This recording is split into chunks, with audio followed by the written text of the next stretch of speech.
I was sitting at the back of the ballroom when the bride raised her champagne glass and said, "I saved him from that broken woman." People laughed. They actually laughed. Some clinked glasses.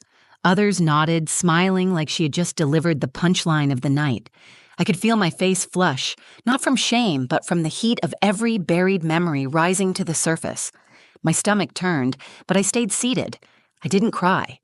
I didn't flinch. Then, through the glitter and noise, a waitress stepped forward. She moved slowly, like she was walking through water.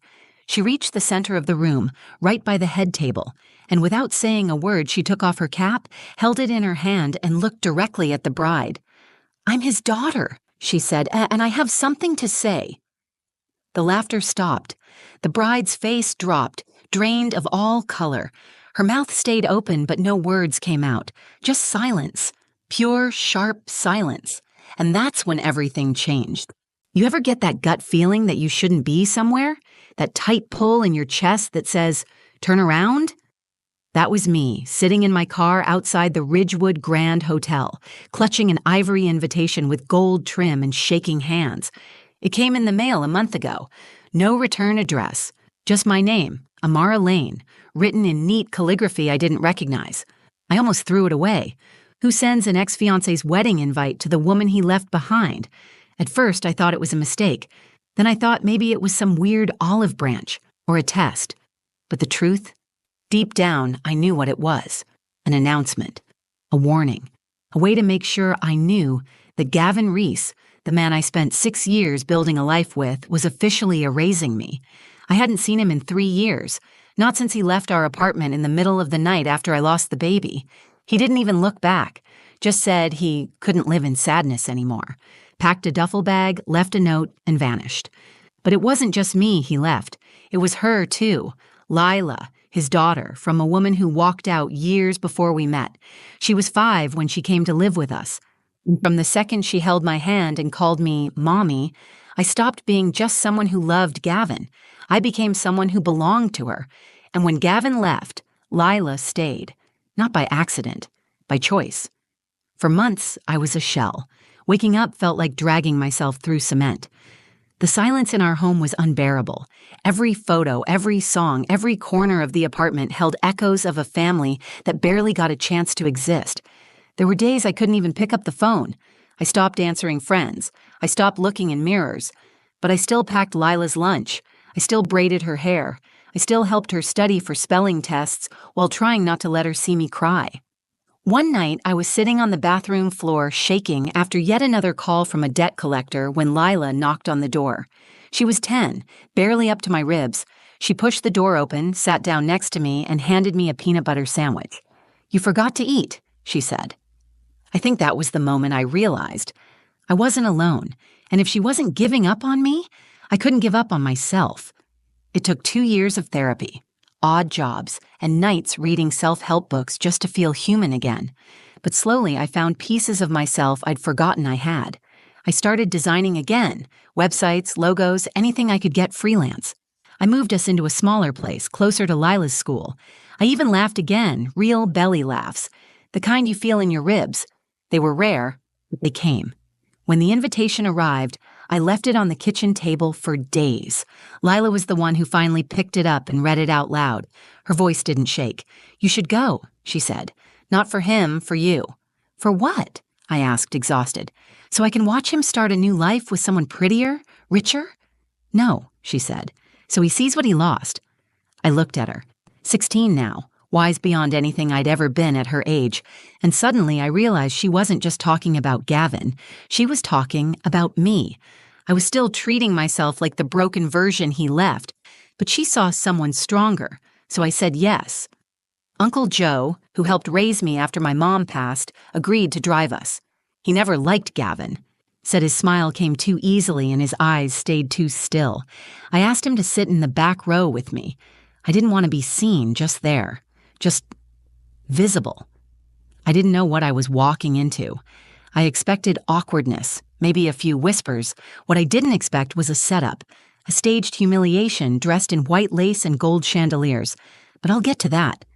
Because before the microphone was picked up, before the glasses were raised and the lies poured out like champagne, I stood in that ballroom, looked at the man I used to love, and realized something I hadn't said out loud until that day. He didn't break me. He abandoned the pieces, and I put myself back together without him. The wedding was everything you'd expect from someone desperate to prove their life was perfect. Crystal chandeliers hung like glass teardrops from the vaulted ceiling. The aisle was lined with imported white orchids. Every napkin was monogrammed. Even the string quartet seemed to play with a kind of smug precision. I stood in the doorway longer than I should have, trying to keep my breathing even. Lila had already disappeared into the kitchen to report for her shift. She'd taken a job with the catering service, swearing it had nothing to do with wanting to keep an eye on me. But I knew better. She wasn't just there to serve canapes. She was there to protect me, in the quiet, fierce way she always had. I spotted Uncle Joe near the back, already seated. He gave me a short nod that said, "You're doing fine, even if it feels like hell."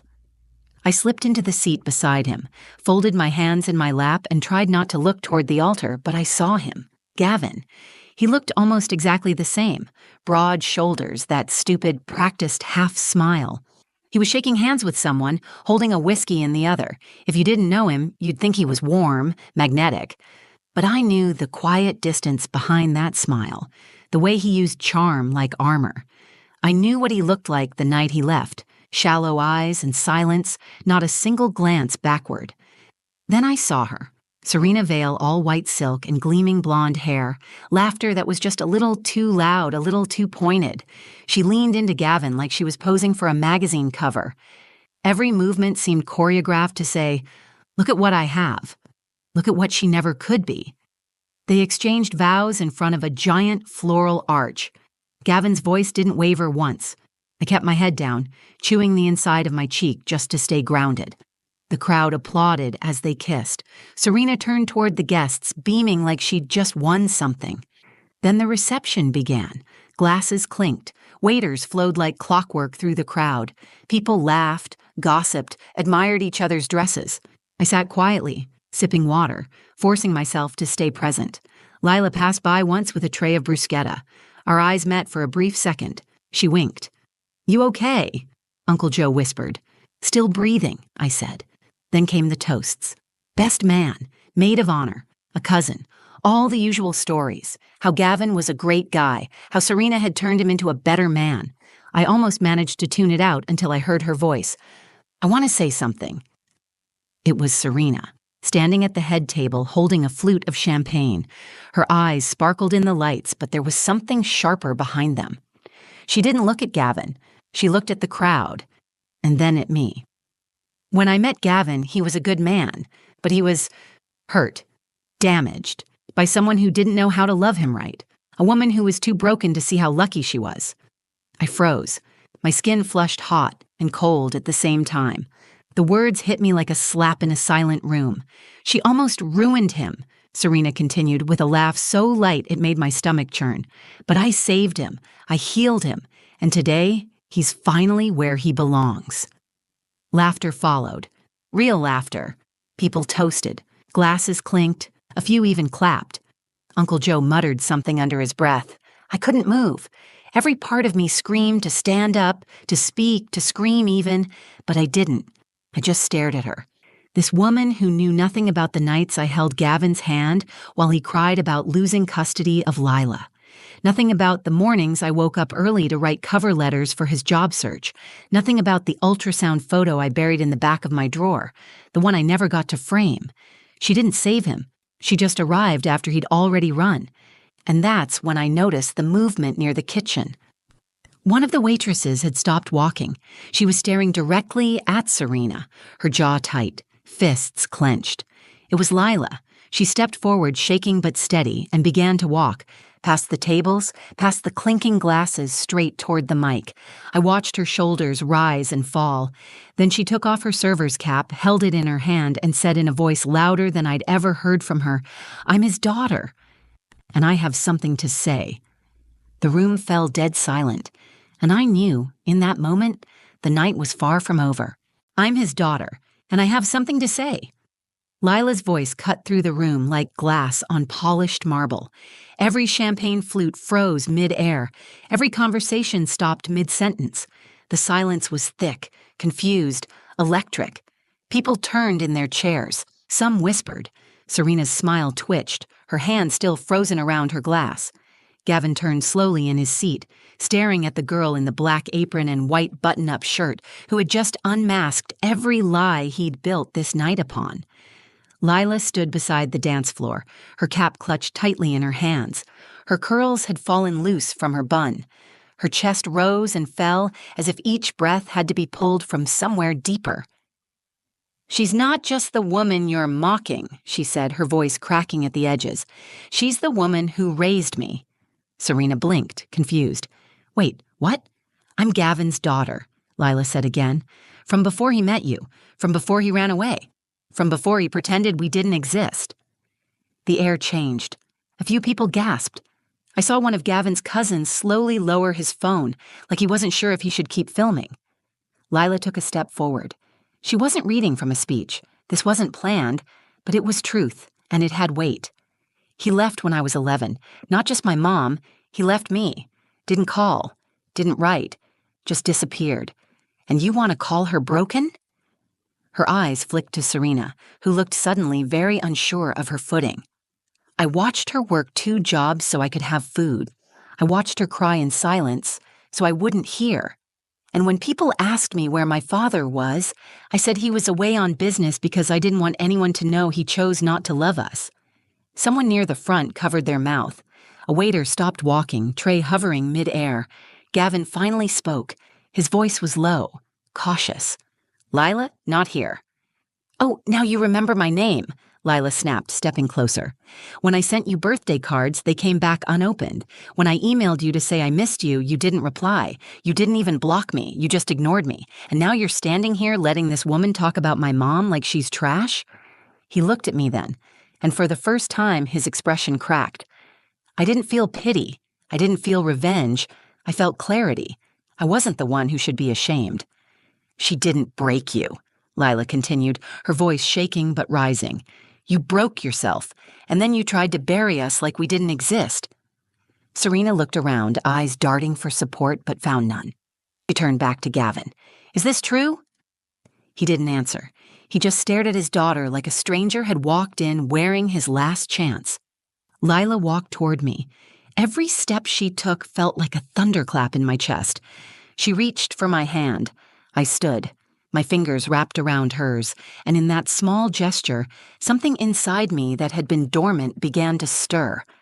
Not rage, not bitterness, power. "She didn't come here to fight," Lila said, turning back toward the crowd. "She came here because I told her to, because I wanted her to see that she doesn't need to hide anymore." Then she looked straight at Serena, calm, steady. "She doesn't need to be invited into a room to belong in it, and no one gets to rewrite our story to make themselves look better." The room held its breath. Serena's hand trembled around her champagne flute. "This is crazy," she mumbled. She's trying to ruin my wedding." Lila raised her chin. "You ruined it the second you built it on lies." Then she turned and walked away, pulling me with her. The crowd slowly parted. Whispers rose like smoke. No one stopped us. No one dared. Behind me, I heard Gavin call out once, "Lila!" But she didn't even turn. Outside, the air was cool and still. Lila exhaled hard, like she'd been holding in the truth her whole life. She looked up at me, teary-eyed but smiling. "I wasn't going to let her humiliate you," she said. "Not after everything." "You didn't have to do that," I whispered. "Yes," she said. "I did. You saved me. It was time I returned the favor." And in that moment, I realized the strongest love stories aren't always romantic. Some are built in silence, in healing, in survival. Some are born the moment a child decides to protect the person who never stopped protecting them.